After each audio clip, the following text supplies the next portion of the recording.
Hello everyone, this is Modbot. This is a Redstone tutorial, and this is my 3x3 slime block door. So this is really an awesome design, I think. It's very simple to build and works on a pretty awesome mechanic here. So if I go ahead and hit this button, it gets shot out to this middle here, and then this extra piston over here pulls it the rest of the way. And then hitting it again, it fires off and then pulls it back the rest of the two. There's a little bit of lag there, so it actually wasn't quite as smooth as you might see, and it's lagging again a bit. This happens all very fast, so recording does actually slow it down, but of course it still works. In there you just kind of shot out, but you can see proof of this thing working. And basically what's going on here is when you hit this button, these repeaters go off, which extends this double piston extender here. This extends the slime block, which carries this piston with it, which puts it on this block, which then is already powered. So it extends it one more block, and so they're in the middle here. And then these repeaters down here fire into this monostable circuit. The redstone current travels up here, hits this piston because it is a one-tick pulse.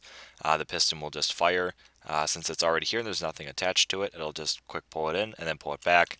So this 3x3 is then all the way through the gate, and you'll see that if I go like this, so there's the powering, and then there goes the other piston back there. And then when I hit it back, it pulls it back by pushing it here with the monostable circuit. So one tick pulse just spits out the blocks for the door, and then this double piston extender here extends and then retracts. So you do need some form of a pulse for this. A switch will work, but you'll have to flip it multiple times, so there's really not much point in using it, so I do recommend either a stone or wood button.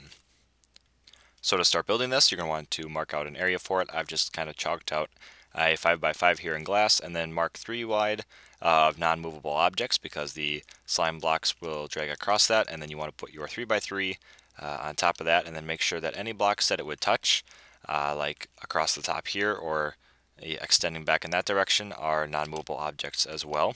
So you want to come back one like this, and then make sure any blocks along like this are non-movable as well. I will extend one that way, so you can go ahead just cover those up just to be safe, and then right along the back like that, and then whichever way that one tick pulse piston is going to be, that is where you need to put at the top there. It is not hidden, just so you know. It is flush with the obsidian, but then you can go ahead and just make sure that all the blocks are covered right like this, and then move on to the redstone part of it. For the first part of this redstone, it's really simple, and you don't necessarily need to use obsidian blocks. However, some of the blocks will need to be some form of immovable object because it will interfere with the slime blocks. But you want to come off 2 blocks from the bottom like this, and go ahead and put a button down there, or run a repeater into it that has some form of a pulse that will not stay on, like a switch. But then you want to come up 2 more blocks like this, and then 1 more after that, and then run 2 repeaters into each one of these blocks, set those both to 2 ticks, and then put dust there, and then come along to the side of this block here, place a sticky piston facing towards the door, and then a slime block on its face. Below that a slime piston, and then a slime block on top of that. And then if you click this button, you'll see that it extends, and it'll actually be one right before that, and that is because you do not have this piston activated yet to extend it back into the double piston extender. And what you see here is that this block get flung out like this, and that is because you do not have the other part for the second retraction of this piston. To get that second retraction of the piston, you want to come down 1 block from this obsidian here and place a block, and this is going to be separate, so I just used iron for that. These will not be interfering with the slime blocks, so they can be any object that you can place redstone on, but you want to place a piece of dust there with a torch coming off of that. And then to the side here, you want to place 1 block out like this with dust on it, and then to the side of that, an upward spacing sticky piston with a block on it, or a regular piston with sand and gravel on it, and this will create a 1 tick pulse.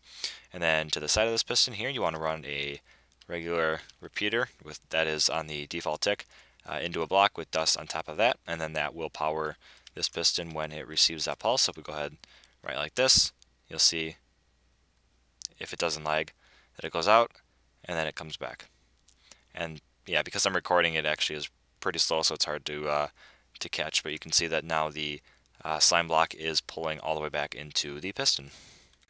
And now for the last bit of redstone, you want to come right below this input block here, and then skip a block like this, place one there, and then place redstone dust on top of that. Come down one block diagonally like this and place dust on top of that. And then come out with blocks all the way until you hit the side of the piston here, that piston that is, and then place an upwards facing sticky piston with a block on it, or a regular piston with gravel on it, or sand will work as well. But then just carry dust along here and then break out two of them and place repeaters facing towards that piston, both on 4 ticks. And then off the side of the piston here, this will be a monostable circuit. You just want a repeater, set it to the default tick, and then up into a block like this with dust there, and then just create a half slab tower right like this, and that'll go right up to your other piston. Make sure it comes out in this direction, not back this direction, or you'll have problems with powering this piston, but then just dust up like that. This block does not need to have dust on it because it is powered from that line there. But then if you go ahead over here, hit that button, you'll see it extends, and then brings it all the way back, and then hitting again will pull it all the way closed, and of course it will work again. Nothing has broken, except for lag, making it look like it is broken. But anyways, yeah, that is a very, very simple door. I really like the way it looks. The only thing is that it is slime blocks, and you can kind of see like that line there. Not quite sure how to fix that. I don't know if maybe I can do something with Optifine or MC Patcher or something, but that's there. But not that big of a problem. Really is a sweet door, and it works on an awesome mechanic. So anyways, I hope you enjoyed this. This has been MopBot, and I'm out.